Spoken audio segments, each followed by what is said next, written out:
Let me start by just talking about Dorsey-Pruder and the custody resolution method.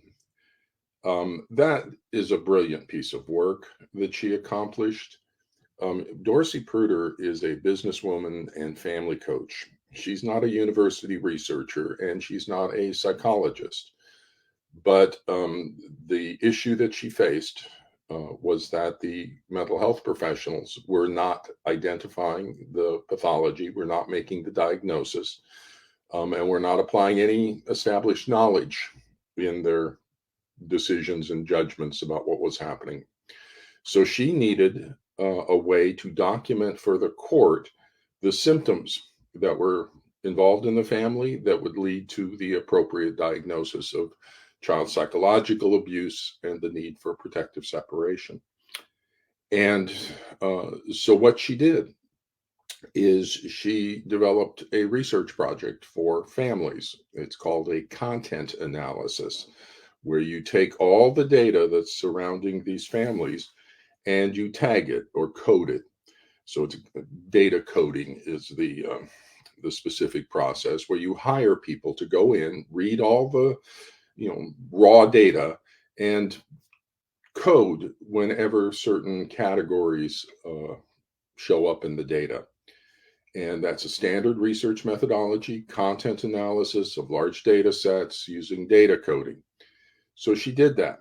She worked with some computer people, the computer technology people, to come up with the software that allows people, data taggers, to identify the symptoms of concern in the surrounding data, emails, texts, court records, declarations to the court, mental health reports, all the documented data that surrounds these families in high conflict divorce.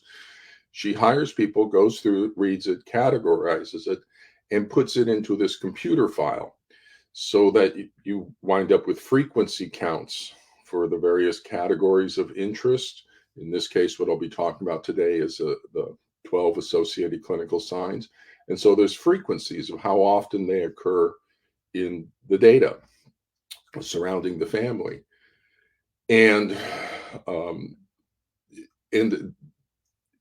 then you can actually look if on a frequency count, let's say there's 7 of ACS 3, the exclusion demand, 7 incidents of that in the data. You can actually go back and click a little link and it will show you each of the 7 incidents, why that was tagged as that incident. And so she's got a whole software program that supports it that she developed.